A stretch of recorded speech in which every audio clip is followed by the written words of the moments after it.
Dobrý den, vítám vás u první lekce němčina od základu. Dnes se podíváme na výslovnost souhlásek. Souhláskám se německy říká Konsonanten. První souhláskou máme H, které v němčině uprostřed slova nečteme, pouze na začátku. Čili první slovo budeme číst jako Hahn. Druhé slovo jako gehen, třetí Kohle, čtvrté Bahn. Ještě jednou. H v němčině uprostřed slova nečteme. Druhou hláskou bude V, české V, které v němčině čteme jako V. Jako F, říkám mu V. Například Volk, Vorbereiten, Vier. Oproti tomu naše dvojité V čteme v němčině jako obyčejné V, čili slovo Volke. Další hláskou je Z, kterému v němčině říkáme C, a čteme ho jako C. Takže Zug, tanzen, ziehen. Čtvrtou hláskou je S, které v němčině čteme jako Z, takže budeme mít slovo Suppe, Sonntag. Naproti tomu dvě S čteme výrazně, čili Gasse a lassen. V němčině máme ještě jedno S, takzvané ostré S. Německy říkáme scharfes S, nebo také SZ. A to je takové to, které vypadá jako B. Tady. A čteme ho jako obyčejné naše S, takže Straße, draußen. Tak, pak tady máme kombinaci v tomto okýnku, v té druhé spodní půlce na levé straně, máme kombinaci hlásek. A sice první kombinací SCH, kterou čteme jako š, takže slovo schreiben, Schule, naschen. Další kombinací máme SP, kterou čteme jako šp, takže spielen, Sport, sprechen. Podobnou kombinací je ST, zase čteme jako š, ale t, št, čili Stadt, bestellen, Stunde. Pak máme kombinaci 4 hlásek. Říkám 4, protože němčina nemá v abecedě ch, nemá, čili my, když chceme říct ch, tak je to ch, čili t, s, c, h, kombinace 4 hlásek t, s, c, h, a tuto kombinaci čteme jako č. Setkat se s ní můžeme ve slovech Deutsch nebo Tschüss. Tak a pak tam máme poslední kombinaci t, z, kterou čteme jako c, například ve slově Schatz nebo jetzt. Ještě jednou. T, z jako c, vlastně stejně, jako máme tady to c. Budeme číst i kombinaci t, z, Schatz a jetzt. Tak, dostáváme se k poslední takové zvláštnosti. Koncovku ik, čteme v němčině jako ich, například ve slově König nebo 20. Může se vám stát, pokud se pohybujete nebo budete pohybovat v rakouském prostředí, tak Rakušané nebo v rakouské němčině nečtou moc tu koncovku jako ich, ale spíš jako ik. Máte to tady v té bublince, takže by to znělo jako König a 20. Ano, ale v německé němčině běžně ich. Takže König a 20. Tak, dostáváme se na další hlásky. Já jsem vám říkala, že němčina nemá ch, čili kombinace hlásky ch, čteme měkce v případě, že následuje po samohláskách ö, i, ü, oj, aj. Tady k výslovnosti těch samohlásek se dostaneme v příští lekci, ale vy si jenom pamatujte, máte to i v tom přiloženém manuálu, že po těchto samohláskách nebo kombinací samohlásek, případně dvojhláskách, čteme ch měkce. Například ve slově Bücher, Küchen, ich.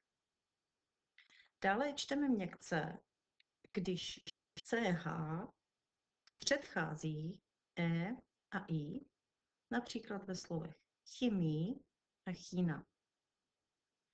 Naopak ch, čili hlásku CH kombinaci, čteme tvrdě po samohláskách a, o, u a au. Například ve slovech machen, hoch, buch, auch. Ano, toto ch čteme podobně, je podobné našemu českému ch, jako máte tady v bublince. Ano? Tak. Pak tam máme další kombinaci, a sice CK. A v němčině ho čteme k, jako k, ale trošinku s přídechem. Takže například slovo cuka nebo zak.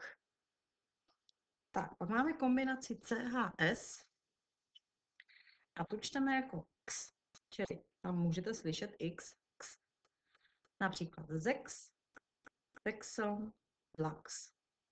Pozor, neplést si s kombinací SCH, no, tady máme CHS, tady máme SCH, kterou čteme jako š, čili šláfn. To už jsme probrali v tom minulém, na tom minulém slajdu. Tak, pak máme kombinaci NG, kdy nám zní trošičku nosově, ona se tvoří více vzadu. Jo, ten jazyk je jakoby více vzadu. Takže čteme singen, hunger, lange. Jo, je to podobné takovému českému jako třeba banka. Jo, neřeknete banka, ale řeknete banka. Jo, máme to tam vzadu. Je to potřeba jenom natrénovat. Tak, pak máme kombinaci t i on. Toto čteme jako cion, například ve slovech porcion nebo funktionieren. Tak, teď tady máme německé R. Němci mají takové zvláštní R. Když jste někdy slyšeli mluvit Němce, tak víte, že to jejich R je trošku jiné než naše. Takže na začátku slabiky není třeba si dělat s tím starost, například ve slově rád, úplně stejně jako české R, nebo ve slově fahren, ano, máme začátek slabiky, fahren, čteme úplně stejně jako české R, nebo velmi podobně. Ale v nepřízvučných předpunách, například er, fer, cel, a na konci slabiky ho čteme oslabeně. Možná jste teď slyšeli, jak jsem to řekla. Ono přechází až téměř jakoby do A. Jo, takže třeba zkusíme slovo zerreisen, verkaufen. A naopak na konci Vater a vier.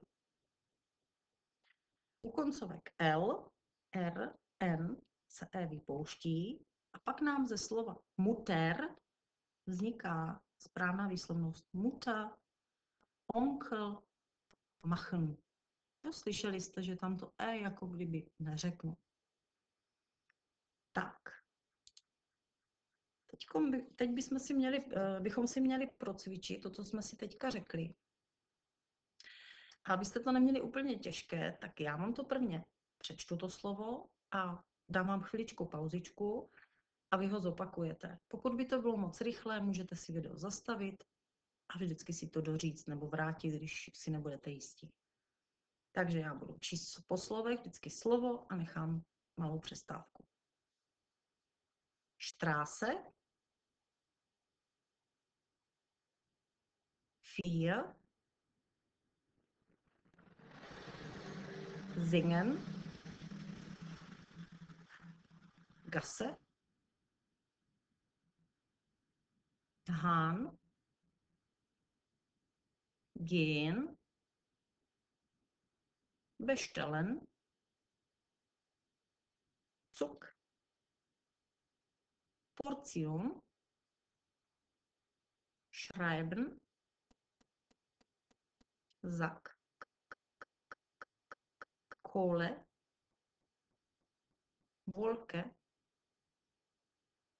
Bahn, Suppe, naschen,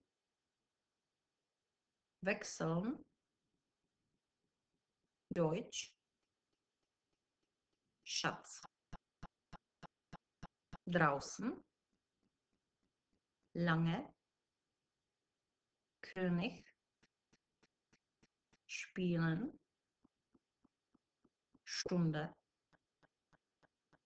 tanzen, jetzt, lassen, 20, Sonntag, vorbereiten, Wolf,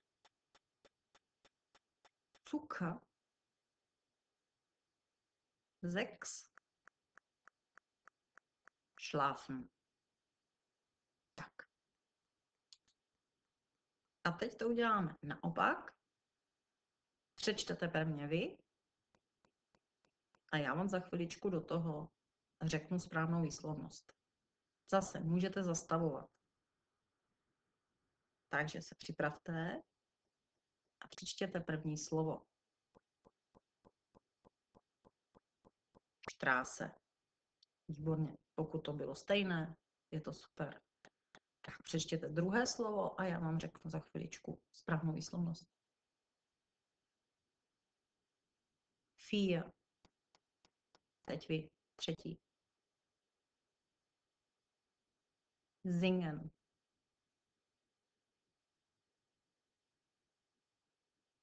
Gasse. Hahn. Gehen.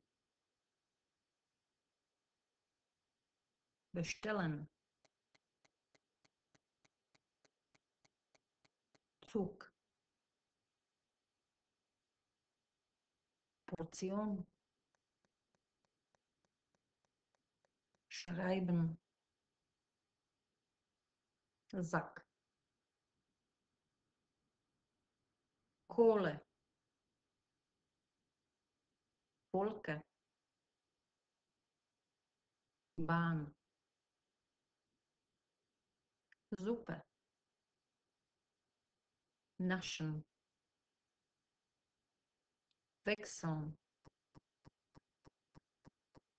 Deutsch. Schatz. Draußen. Lange. König. Spielen. Stunde. Tanzen. Jetzt. Lassen. 20. Sonntag. Vorbereiten. Wolf. Zucker. 6. Schlafen. Výborně. Tak. A to je dneska všechno. Příště se podíváme na výslovnost samohlásek. Also tschüss, bis bald.